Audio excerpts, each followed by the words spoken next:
और यहाँ जो भगदड़ में लोग मरे उनका धर्म क्या था? 70 लाश तो मैंने गिना है। उस मंजर को मैंने अपनी आंखों से देखा था। भगदड़ हुई और न जाने कितने लोगों की जानें चली गई, उनका आंकड़ा छुपाया गया। हम लोग को याद भी नहीं है कि कब से महाकुंभ की ये परंपरा चली आ रही है। किसी को 2 लाख, किसी को 3 लाख, किसी को 5 लाख देके टरका रहे हैं और दबाव बना रहे हैं। वो लाश जो छुपा रहे थे वो हिंदू नहीं थे क्या? सबको मनमाफिक क्रीम पोस्टिंग दी जा रही है। जो भी दोषी लोग थे उनके ऊपर कार्रवाई तो छोड़िए, उनको इनाम मिल रहा है। प्लांटून पुल को बंद कराने का निर्णय किसका था? मुझे मुख्यमंत्री पे हंसी आती है। कम बुद्धि वाला मुख्यमंत्री उत्तर प्रदेश को पहली बार मिला है। महाकुंभ का आयोजन हुआ, आप उस शहर के रहने वाले हैं, किस तरह से देखते हैं? देखिए, ये पहली बार तो हुआ नहीं है, सदियों से चला आ रहा है ये महाकुंभ। हम लोग को याद भी नहीं है कि कब से महाकुंभ की ये परंपरा चली आ रही है, और इससे पहले भी कुंभ होता रहा है। लेकिन इस बार का कुंभ इस सरकार ने इस तरीके से प्रोपोगेट किया, और पता ना कहां से वो थ्योरी आई कि इतने साल बाद ये आया है। ये जो पीआर एजेंसी थी जिसने इस मेले के पीआर करने के लिए ठेका लिया था, उसने इस तरह का प्रोपेगेंडा और इस तरह का नैरेटिव क्रिएट किया, जिसका परिणाम क्या हुआ? भगदड़ हुई और न जाने कितने लोगों की जानें चली गई।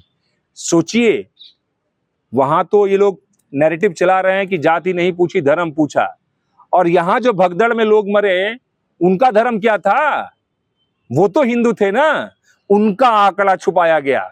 उनको जो वादा किया था उत्तर प्रदेश की सरकार ने मुआवजा देने का, उसको भी नहीं दे रहे हैं। किसी को 2 लाख, किसी को 3 लाख, किसी को 5 लाख देके टरका रहे हैं और दबाव बना रहे हैं।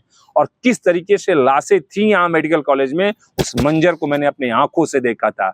70 लाश तो मैंने गिना है, और ये सिर्फ 30-32 का दावा कर रहे थे। तो क्या वो लाश जो छुपा रहे थे वो हिंदू नहीं थे क्या? यहाँ तो हिंदू ही स्नान करने आया था ना संगम में।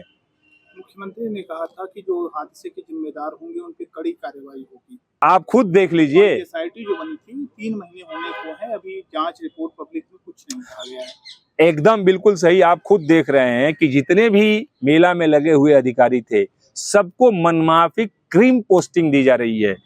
जो भी दोषी लोग थे उनके ऊपर कार्रवाई तो छोड़िए, उनको इनाम मिल रहा है। और एसआईटी का जो जांच था वो तो केवल लीपापोती था। आप आया तो था कि हाँ, पाल्टून पुल बंद होने की वजह से ये घटना हुई। भीड़ जो थी वो क्राउड बहुत ज्यादा बढ़ गई, वो अनियंत्रित हो गई, इस वजह से ये घटना हुई। तो इस प्लांटून पुल को बंद कराने का निर्णय किसका था? तो क्यों नहीं ऐसे अधिकारी के ऊपर कार्रवाई हुआ जिसने प्लांटून पुलों को बंद कराया था?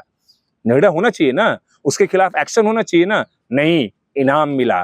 कहाँ पोस्टिंग लोगे? अच्छा, सबसे बढ़िया जगह जाओ, चले जाओ। ये इनका सरकार चलाने का सिस्टम है। मुख्यमंत्री ने कहा आप छात्र नेता हैं, छात्रों के बीच आपका रहना है आज भी।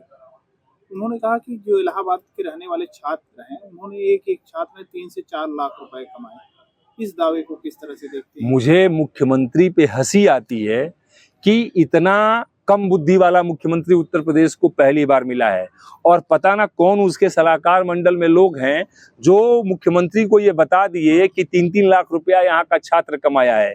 अरे मुख्यमंत्री महोदय, यदि इस माध्यम से आप मुझे सुन रहे हो तो सुन लेना, यहाँ का जो छात्र है वो मैं यहाँ 20 साल रहा हूँ एज ए स्टूडेंट लीडर।